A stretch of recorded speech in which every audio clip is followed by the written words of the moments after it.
Hello everyone, welcome to Mediquick online. आज हम जिस टॉपिक की बात करने जा रहे हैं उसका नाम है salvage pathway.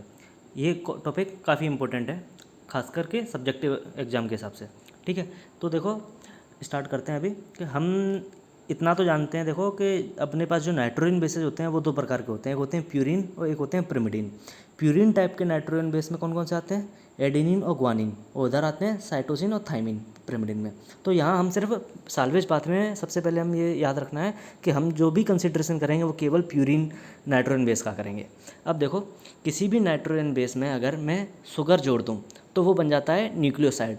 Nitrogen base with sugar is known as nucleoside, और उस न्यूक्लियोसाइड में मैं किसी भी फॉस्फेट ग्रुप का एडिशन कर दूं तो वो हो जाता है न्यूक्लियोटाइड। तो इस साल्वेज पाथवे में हमको क्या, प्यूरिन के न्यूक्लियोटाइड का फॉर्मेशन करना है। ठीक है, यहाँ सबसे जो याद रखने वाली बात है वो है प्यूरिन के न्यूक्लियोटाइड का फॉर्मेशन किया जाता है इस साल्वेज पाथवे में।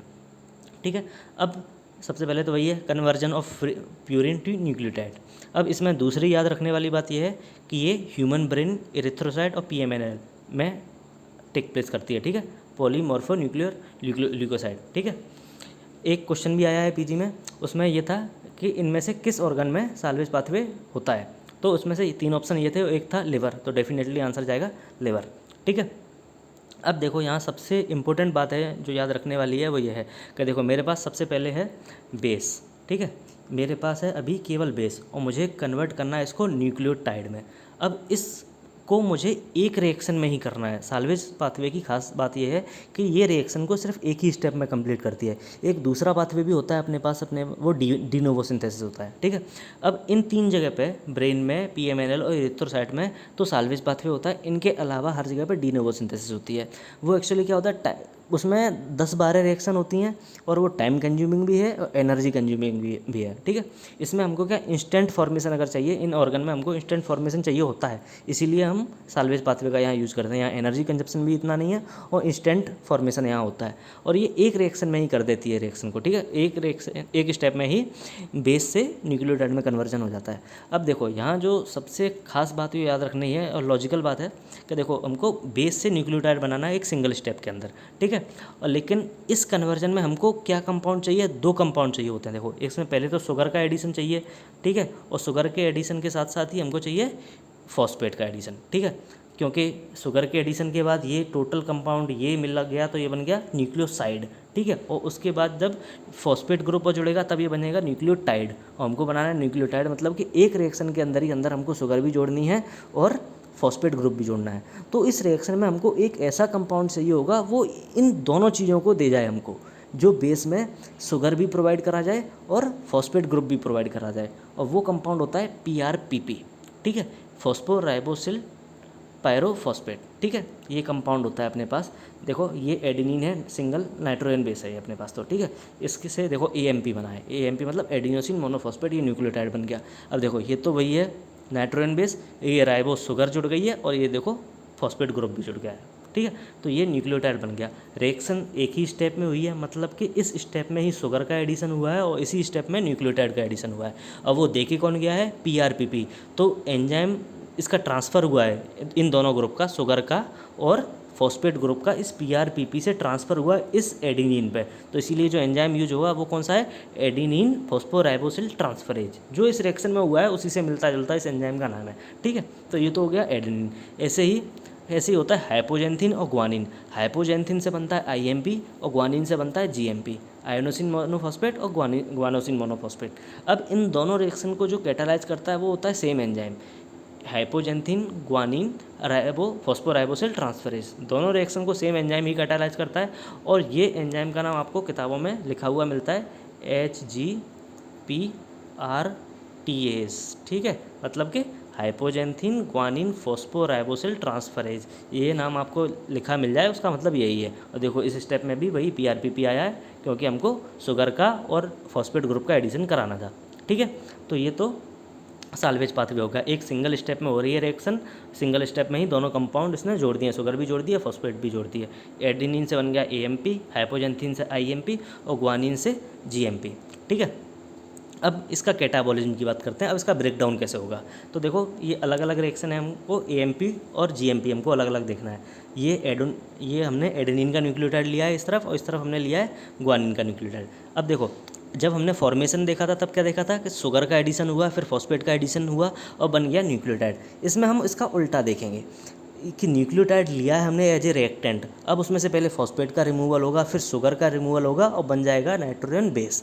ठीक है, अब पहला स्टेप क्या है, रिमूवल ऑफ फॉस्फेट ग्रुप। देखो एएमपी में से ये फॉस्फेट ग्रुप निकल गया। ठीक है, अब बन गया एडिनोसिन, ये है न्यूक्लियोसाइड।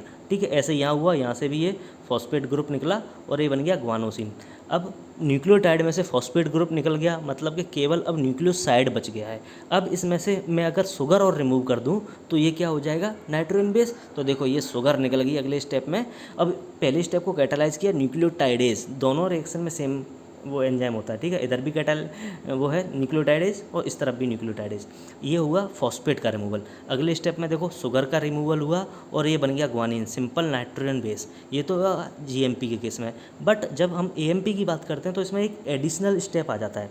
इसमें एक एडिशनल रिएक्शन आ जाती है, डीएमिनेशन रिएक्शन। डीएमिनेशन मतलब कि रिमूवल ऑफ अमोनिया। इसमें क्या होता है, एक स्टेप में बीच में अमोनिया का रिमूवल होता है और एक इंटरमीडिएट बनता है आयनोसिन। ठीक है, अब अमोनिया का रिमूवल मतलब कि डीएमिनेशन रिएक्शन, तो इसको कैटालाइज कौन कराएगा, एडिनोसिन डीएमिनेज। ठीक है, रिएक्शन से मिलता जुलता ही एंजाइम का नाम है, एडिनोसिन डीएमिनेज। अब यहाँ तो फॉस्फेट का भी रिमूवल हो चुका है और शुगर का भी रिमूवल हो चुका है, लेकिन यहाँ अभी तक केवल फॉस्फेट का रिमूवल हुआ है। तो अगले स्टेप में अब यहाँ क्या होगा, अब देखो ये राइबोस शुगर का भी रिमूवल हो गया। शुगर का रिमूवल कौन एंजाइम कराता है, न्यूक्लियोसाइड फॉस्फोराइलेज। ठीक है, दोनों जगह सेम ही एंजाइम कैटालाइज कराएगा। जब फॉस्फेट का रिमूवल होगा तब न्यूक्लियोटाइडेज, और जब शुगर का रिमूवल होगा तब न्यूक्लियोसाइड फॉस्फोराइलेज। बस एक इसमें ये बीच वाला स्टेप आपको याद रखना है। अब एएमपी के बाद बन गया यहाँ पे हाइपोजेंथिन और इधर बन गया ग्वानिन। अब ग्वानिन पे रिएक्शन आया, ये आया एंजाइम ग्वानेज, और इधर आया जेंथिन ऑक्सीडेज और एक कॉमन कंपाउंड बना जेंथिन। ठीक है, अब इस जेंथिन पे एक फाइनल रिएक्शन होगी उस जेंथिन ऑक्सीडेज की प्रेजेंस में ही, और जो फाइनल प्रोडक्ट हमको चाहिए होता है यूरिक एसिड, वो बन गया।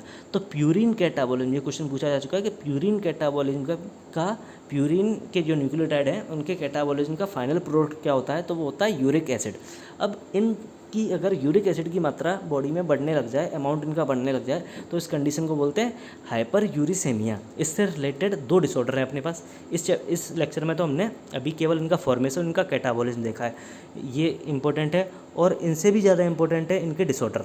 ठीक है, एक होता है गाउट और एक होता है लेस्नियान सिंड्रोम, ये हमको देखना है इसके अगले लेक्चर में। ठीक है, तो अभी मैं आपको एक कॉमन आउटलाइन बता देता हूँ, क्योंकि अभी एंजाइम का नाम आया है तो साथ साथ में आपको समझ भी आ जाएगा अभी अच्छे से।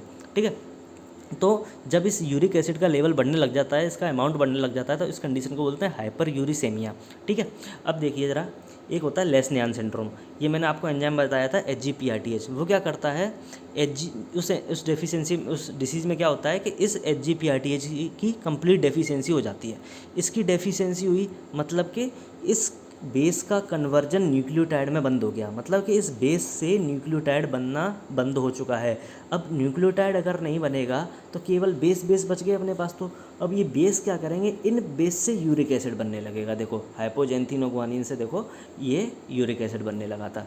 इसकी कमी होते ही, इसकी डेफिशिएंसी होते ही ये रिएक्शन इस तरफ जाना बंद हुई, और ये क्या करेंगे, इन सब से बनने लगेगा यूरिक एसिड, मतलब कि यूरिक एसिड का लेवल बढ़ जाएगा, उसका अमाउंट बढ़ जाएगा, मतलब कि हाइपर यूरिसेमिया। ये हो गया एक डिसऑर्डर। ठीक है, ऐसे ही होता है उसमें गाउट में। तो उसमें एक ड्रग आता है, हम गाउट के ट्रीटमेंट में देखेंगे कि एलोप्यूरिनॉल हम एक ड्रग देते हैं। वो एक्चुअली ड्रग क्या करता है, वो ड्रग ये जेंथिन ऑक्सीडेज है ना, इसका कॉम्पिटिटिवली इन्हिबिटर है, मतलब कि वो इसको ब्लॉक कर देता है। अब सीधी सी बात है, जेंथिन मेरे पास, ये एएमपी और जीएमपी से रिएक्शन हुई तो मेरे पास जेंथिन बन चुका है। लेकिन अब अगर जेंथिन ऑक्सीडेज ही नहीं आएगा, सीधी सी बात है, अगर यही नहीं आएगा तो ये यूरिक एसिड भी नहीं बनेगा। यूरिक एसिड ऑलरेडी मेरे पास इतना था, इसीलिए तो मैंने एलोप्यूरिनॉल दी ताकि इसका लेवल घट जाए। तो यूरिक एसिड का फॉर्मेशन नहीं होगा, तो मतलब कि उसका और लेवल बढ़ेगा नहीं आगे जाके। ठीक है, तो ये हम डिटेल में आगे देखेंगे, इनके क्लिनिकल फीचर क्या हैं, कॉज क्या हैं, ट्रीटमेंट क्या है। ठीक है, ये हमको आगे वाले लेक्चर में देखना है। तो अभी केवल इतना ही, इनका कैटाबॉलिज्म कैसे, इनका फॉर्मेशन कैसे, क्वेश्चन जहाँ से पूछा जा चुका है वो एक ये, अभी मैंने क्वेश्चन बताया आपको, ये क्वेश्चन पूछा जा चुका है, ये आपको याद रखना है, PRPP। और इधर ये HGPRTH बहुत इंपॉर्टेंट है, जस्टियन सिंड्रोम, ठीक है। और इधर ये कि ये एक तो ये बीच वाली रिएक्शन डीएमिनेशन रिएक्शन और ये आखिरी वाली रिएक्शन जिसमें कि एल्लो प्यूरिनॉल इसका कॉम्पिटिटिव इनहिबिटर है, ठीक है। बाकी का हम अगले लेक्चर में देखते हैं। धन्यवाद।